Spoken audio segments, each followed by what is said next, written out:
Hello and welcome into this edition of the Golf Show podcast with Rex and Lav. Well, folks, we are at the finish line.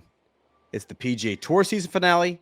It's the LPGA Tour season finale, but also a lot of news to get to. Rex, you're in Sea Island. That is why I am also there in spirit wearing a Frederica hat, one of our favorite golf courses in the U.S. How's it going out there today at the RSM Classic? I think we have some highlights coming to you from around yesterday with me and super producer Andrew Bradley at Frederica. It was quite the interesting round. Oh, there we go. Beautiful, idyllic. If you've ever been, it is such a treat, a pleasure to play that golf course. And we got out there late yesterday afternoon. And as Davis Love said in his press conference here at Sea Island, that the weather is perfect in this sort of corner of paradise when people start complaining about the sand gnats, the bugs. What they are, but folks who live in very, very prevalent. Very much so. However, having spent a good amount of time in this area, including boot camp, Perez Island, just up the road a little bit, there are ways to fight it, and it's skin so soft. Consider that. Write that down. Skin so soft. We'll keep the sand gnats away, whatever it is, the gnats away. But yeah, it was a very nice round. We've been having fun the last 2 days on Golf Today, making fun of you and your driver yips. The one person who does not have the driver yips would be super producer Andrew Bradley, who hit it like a tour player yesterday. That's on 18. You came to it a little bit late, but you get the idea. He just stripe showed all the way around. I think in 18 holes, he actually hit one drive that wasn't off the center of the club face. That is not driver yips. I am unfamiliar with that feeling of hitting all but one fairway. Boy, I sure wish I could do that. Fervent listeners, Rex, of the pod will remember Andrew Bradley, who was a guest on last year's, I believe it was his year-end show, in which we asked him, what is your core memory from, covering golf over the past 15 years? And Rex, his answer was, none immediately come to mind. I don't have one, and thus ended Andrew Bradley's podcast career. All right. Let's get into this because there is so much to get to. Let's start, Rex, with some news that we've had over the past 7 to 10 days since we've done the last podcast record. We have to first start with Justin Thomas, who announced last week that he had undergone back surgery, said he actually had some nagging hip pain, got it checked out, and it turned out to be a disc, underwent a microdiscectomy. If that procedure sounds familiar, that's the one that is made somewhat famous by Tiger Woods in recent years. Rex, the typical recovery period for a microdiscectomy is somewhere around 3 months. Every athlete is a little bit different, but we've already heard from Justin Thomas in his social media post. We've already heard from Jordan Spieth, who appeared on Golf Central earlier this week after talking to Justin Thomas, encouraging him not to rush it. How does this news, this back surgery news for Justin Thomas, how does that temper your expectations for his 2026? It doesn't, because we have seen players who have had this surgery, including our very own Andrew Bradley, who had that exact same surgery, and we just showed that swing doesn't seem to be impacting him. Tiger Woods would be the outlier here because that was one of, if I have the number right, 7 different back surgery procedures, if I'm adding all of those up. So I think you have to take the cumulative effect when you have Tiger Woods in the discussion. I think Justin Thomas being relatively young, being in relatively good shape, and the fact of who he works with. He works with Kay Wayne, who is the same trainer who Tiger Woods works with. They have been through this. They know the psychology. They know the protocols they have to go through. Also, I had a chance to talk with Harris English this morning about JT, because if anybody knows about coming back from injury, Harris English had major hip surgery back in 2022. I mean, it could have been career-ending hip surgery, the things he was dealing with. And now he's playing on Ryder Cups. He's contending in majors. He's won on the PGA Tour since then. And he said what we always hear from professional athletes. No professional athlete has ever come back too late from an injury. Harris actually admitted, I came back too soon. I was out 6 months. And he goes, I just got sick and tired of sitting on the couch.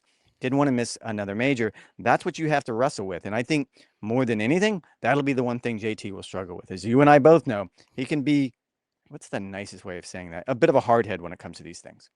He certainly can. He's already at least alluded to, at least talked about the need to take things slowly. He has already acknowledged that he's going to be missing some tournament starts in 2026. How many? I don't know. If you think about the typical 3-month recovery period, that would put him sort of late February. So, his season wouldn't start in Sony. We're sort of unsure how many star players are going to turn up there anyway. We wouldn't see him in the desert. Likely would not see him in Phoenix. Likely would not see him at Riviera or Pebble Beach. And maybe, hopefully, optimistically, we see Justin Thomas somewhere close to full health around the Players' Championship, certainly in time for the Masters. And so, yeah, you're missing a good chunk of the season. He's going to have to play catch up for things like the FedEx Cup race, trying to get to the Tour Championship, trying to make sure his game is informed for the major championships. We know how much he has struggled in those since winning the 2022 PGA. It certainly took me by surprise, because I think it took Justin Thomas by surprise. He did not anticipate at all having any sort of back issue. Again, he said it was nagging hip pain.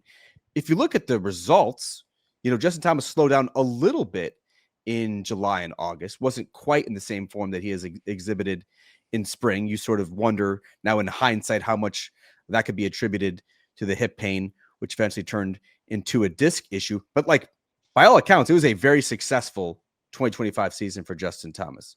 Won the RBC Heritage signature event on the PGA Tour, among 8 top 10s, was picked for the Ryder Cup team once again, secured a pretty impressive Sunday singles match victory as well, that at least sort of kickstarted that American rally on Sunday. So no, there's so many potential landmines for injuries for PGA Tour players, right?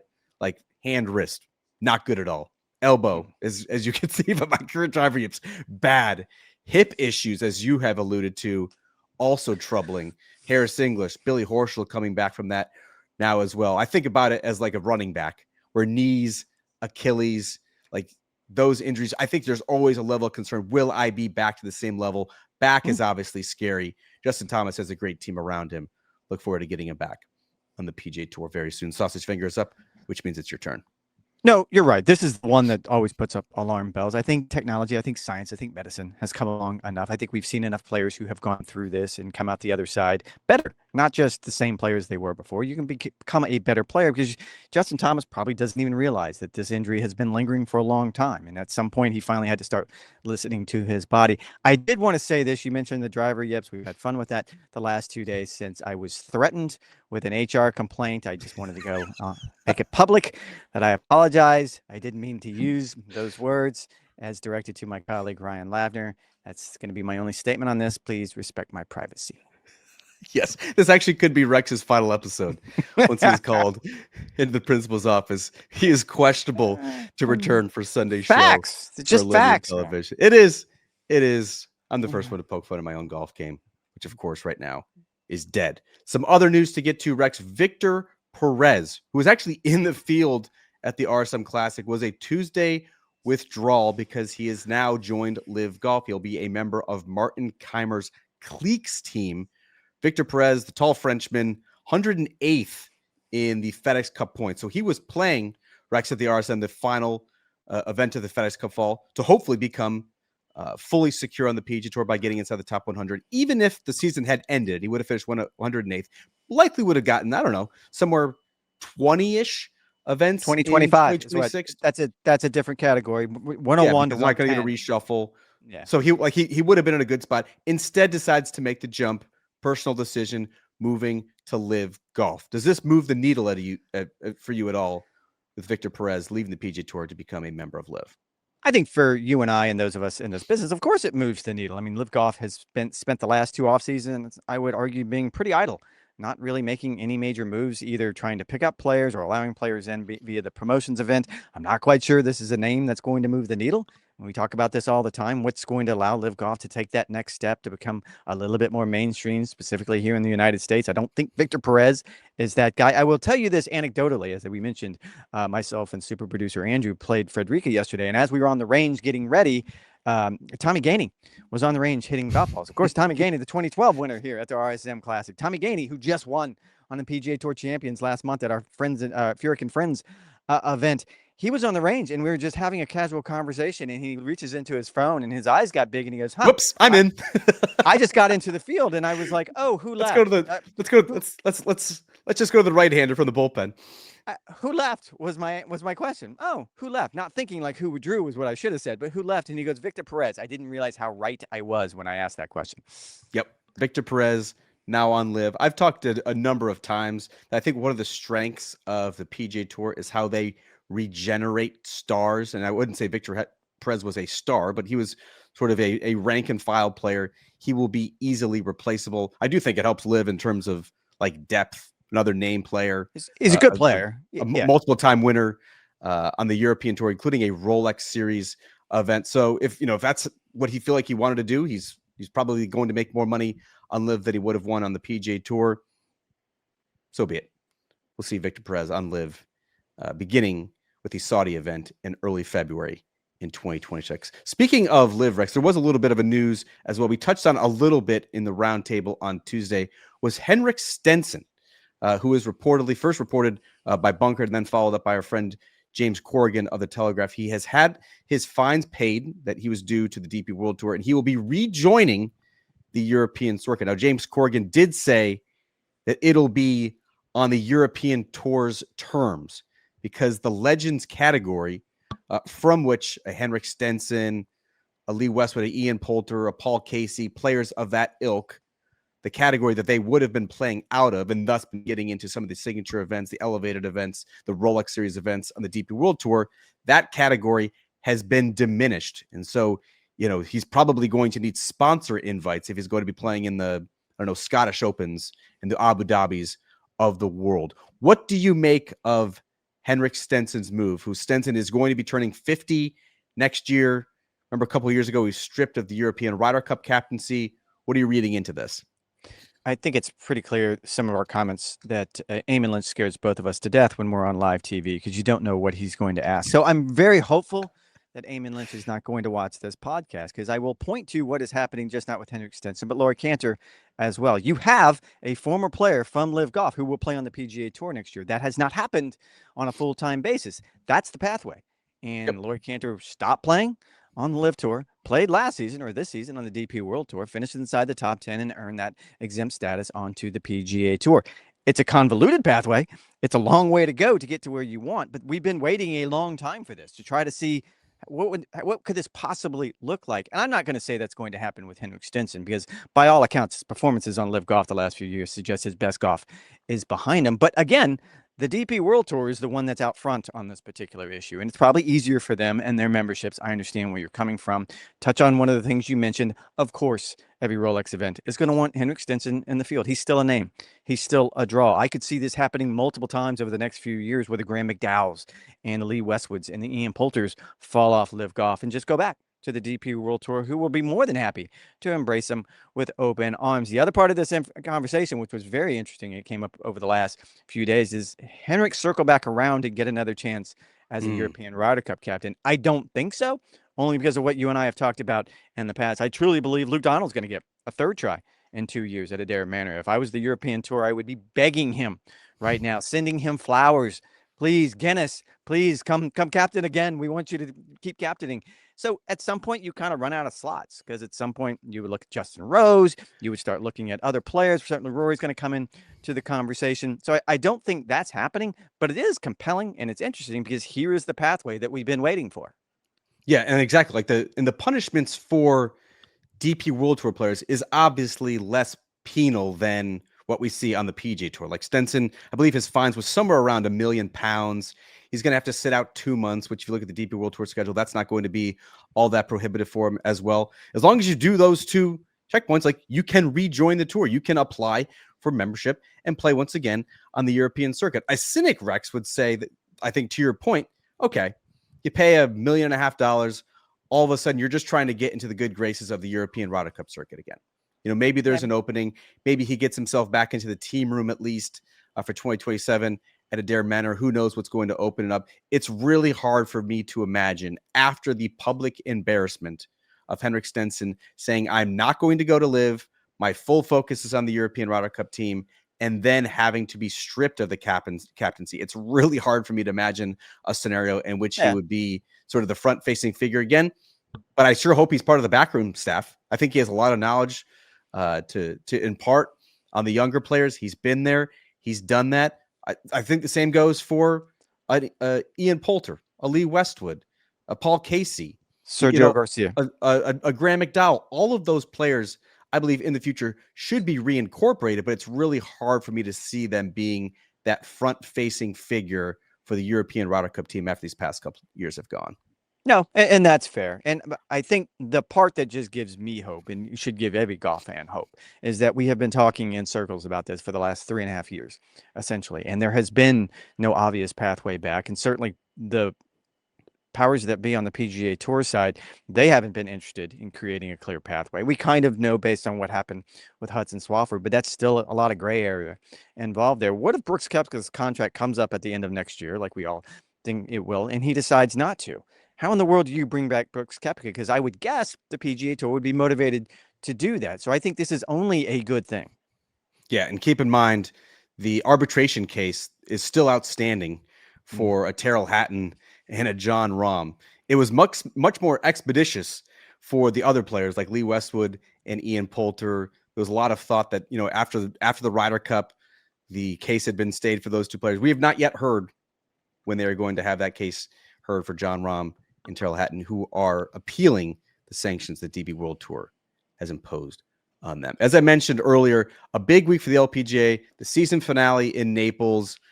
Nelly Korda, who was a 7-time winner last year, still trying to get her first win in 2025. Certainly a surprise. But one thing that I thought was really notable that came out this week, Rex, was the announcement from the LPGA that they are partnering with sponsor FM to get an investment to have some broadcast enhancements in 2026. What that's going to include is every tournament being shown live. No more tape delay, which always, rankled fans, and for good reason. They're going to have more cameras, more opportunities, more storytelling, more walk-in talks.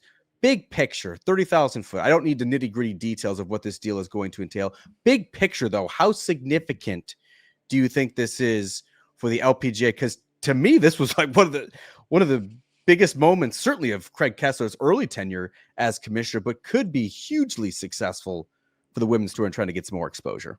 And I believe it's going to come with ShotLink at the events as well, if I read correctly, which kind of dovetails with some of the things that you and I have talked about in the past. Every professional event now should use ShotLink. That should be the standard. You don't have this in any other sport. Stats are stats in every other sport. So there's no reason. Look at the PGA Tour. It's proprietary. They've invested a lot of money. They deserve to get paid for it. But that's what the fans, I'm not talking about the media or the media partners. That's what the fans deserve. Something a little bit more in depth than how many fairways did you hit. But I think you're absolutely right. This is a huge improvement over what the product was before. There's a lot of ways to go. I'm not a fan of the walk and talk, but I think it could give the public an opportunity to meet these players, get to know these players a little bit better. You talk about the storytelling. That's one thing that you and I always seem to want to lean into. If you have this real estate, if you have the opportunity to take a little time and put a little air in the room and explain exactly why Nelly Korda is on this historic pace, or maybe why she's struggling this year and not winning like she did last year, I think it's only good for the product.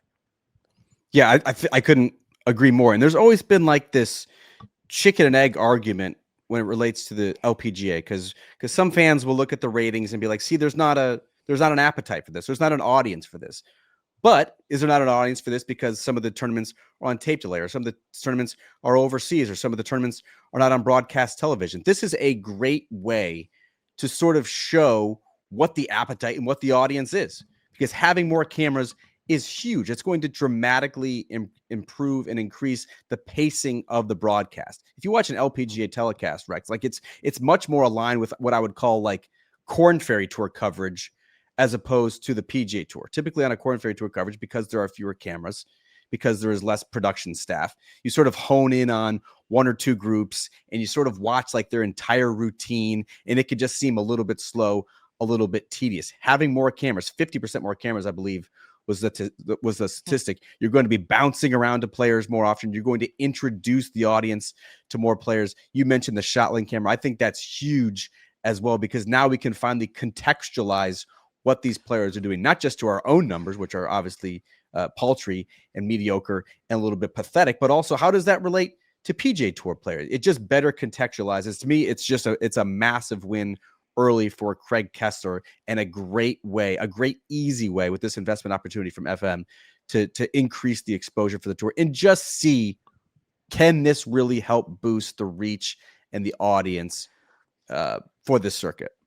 And there is sort of the hidden trap door on this that probably no one wants to get into. But the reason the PGA Tour invested so much money in those ShotLink cameras, and it took them years to come up with something that was as close to foolproof that was going to work. I think the threshold was 98% correct or something along those lines. Like, it had to be almost perfect. There's only one reason why it needed to be 98 or 99% correct, and that's for gambling purposes. And if anything is going to move the needle in any sport, I don't care if it's the NFL or the LPGA Tour, it's going to be gambling because the degenerates love to pay attention to something they have action on.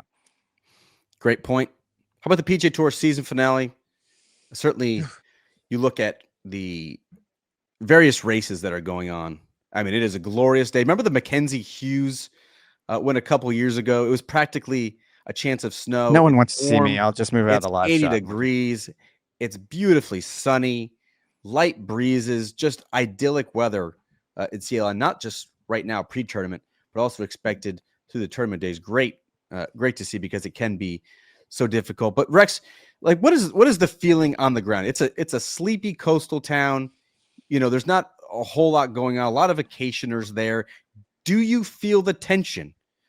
A lot was made. We've been talking for literally 11 months about this move from 125, 100.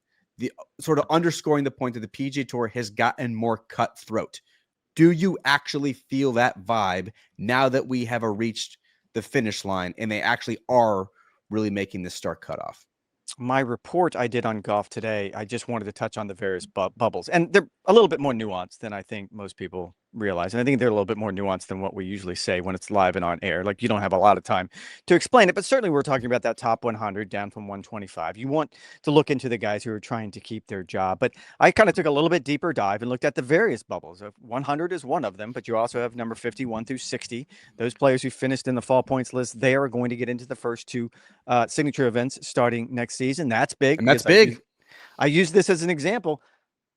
Ben Griffin played well last fall, got into those first two signature events, and went on to have a career year, just a breakout year. 3 PGA Tour victories, made it to the Ryder Cup. Everything he did there, that's compelling in my mind. And there's also sort of this inside baseball idea that there are going to be separate categories after that 100. So it's going to be 101 to 110 is going to be a separate category from the fall points list. And that's important because, number one, they won't reshuffle. So it doesn't matter if you don't play great to start the year. You're not going to start losing status. That's big. And according to most players I talk to, they imagine they're going to get 20, maybe 25 starts next year. Now, they're not going to be in the signature events or the majors or the Players Championship. But if you have 20 or 25 event starts, I think most guys on that range over there will tell you that's good enough. If I can't get it done in 20 or 25 events, that's good enough. All that being said, I was a little surprised, and again, I'm going to tease this, and I would strongly recommend everyone go and listen to my report, not because of what I said, but what the players said. Mackenzie Hughes, I asked about it. He's sort of vying for that 51 to 60 spot right now. He's at 48, I believe. He made it clear, I'm not happy with the new system. I don't like having fewer cards. Justin Lauer, who was on the outside of that 110 spot. I think he's 118 on the fall points list. He clearly wasn't happy. Bo Hostler, who's just outside, I think he's 108, so he's outside that top 100 number. He clearly is not happening. And this isn't about you're just setting arbitrary numbers. This is just about the PGA Tour has made a conscious decision to do something that almost every other sport is not doing, and that's contract. You're going to have fewer and fewer playing opportunities. Everyone can see the upside. We all know what Brian Rolapp is angling for here. He wants an elite product that brings the best players to the best courses on a more limited basis than what we have right now. I can see that as a positive business model. However, now that this week you have those numbers adding up to real life consequences. This isn't hypothetical anymore. This is real life consequences. I think everybody is taking a really hard look to answer your question. And yeah, man, it's tense here. But don't you think, Rex, with those various checkpoints that you mentioned and sort of the 101 to 110 range, don't you think, it's not quite what we thought last year? Like, we thought it was going to be dropping off a cliff, right? Like, once you get to 100, everyone else, all of a sudden you're fending for yourself on the Corn Ferry Tour. If you finish outside that number, maybe you're going back to Q school, maybe you're back to the PGA Tour Americas. It seemed at the time really stark, really dire, really cutthroat. They're still offering a pretty sizable raft here for players. I mean, 20 starts is a lot. Are you going to have to play some pretty serious stretches? Yeah, I think you would. But if you want to be on the PGA Tour and you want to have access to millions and millions of dollars, you're going to do whatever it takes. You look at the players who are going to be finishing inside the top 100. It's not like they're playing significantly more than 100 tournaments. Sure, you have some 25 Iron Men, the Adam Shanks of the world, the Max Gracemans of the world who are Iron Men, and they're going to be playing nearly every single week. The Brian Campbells who play nearly every single week on the PGA Tour. But the majority of players, Rex, are somewhere in that like 22 to 27 event range if you're a fully exempt member on the PGA Tour. It still seems like a pretty good spot, in my opinion, 101 to 110. Plus, the dozen or so events that you're getting in that other conditional category. Couple things, and you like to skip past these, so I always have to circle back around and make sure that it's worth pointing out. I guess where I would counter with the argument that the difference between the guy that finishes 110 and the guy that finishes 111 is going to be dramatic. It could be 10. Yeah, probably 12, probably half 12 as events. half 12 as events. many starts. And like, look, it's a number. You have to set a number. I'm not sitting making the argument that maybe it needs to be a little bit more tiered, maybe would be the way I would put it. But it is going to be dramatic. Like, I know you're looking for real life consequences. Well, that's going to be real life consequences. You go from 20 or 25 starts to 10 or 15. That's a pretty big difference. Like at 10's probably not enough. I mean, you're going to have one really good week. You're going to probably have to have a career week to pull that off. And I think most players will tell you that, look, if I don't finish inside the number, that's entirely on me. I think where the hang up is right now is you have the have and the have nots. And there is such a distinct hard line between those players who are in the signature events and those who are not, that it's only going to be increasingly more difficult to play your way in. You see a handful of players do it. And like we've gone through this now basically for 2 years now, and you can do it, but it's really difficult. You make a great point that the PGA Tour is doing something that every other sport is not doing by contracting. Every other sport is looking into expansion. Where I would counter what the PGA Tour is doing that is different than other sports is that they're still offering these lifelines. You look at the other sports, there is a very clear delineation. There is a very clear relegation. Just because the Atlanta Falcons, Rex, have now Michael Penix out for the season and Drake London more than likely out for the season, and they're currently 3-7. All of a sudden, you don't just, well, they've had some injuries, so they're not going to, they're going to miss the playoffs. Well, let's give them a higher draft seed, just to even things out. It's very clear line. They missed the playoffs, and this is the punishment that they received. There's still, I still think, a little bit of a safety net for PGA Tour players who have been unproductive from the season. That's all I'm saying. I still think there are opportunities for those players to earn their way back onto the tour full time, not just in 2026 with the Aon Swing 5 and the next 10 and all that, but also just playing enough starts to get to 2027 full status. And that's a good point. And just to put a bow on this, and I do want to circle back around. And look, Jordan Spieth went on Golf Today and spoke with our very own Damon Hack. And it was an interesting conversation. He's been dealing with some injuries. He certainly has put himself through the rigors in the fall. He's on the outside of that 60 mark. He could have played once or twice in the fall and tried to play his way into that 51 to 60. And we've had this conversation a lot. And sort of the expectation, I talked to a tour official about this week, and it's like, okay, those first two events are AT&T Pebble Beach, a longtime sponsor of Jordan Spieth, and the Genesis Invitational. Tiger Woods, he's going to get in there. That's all well and good.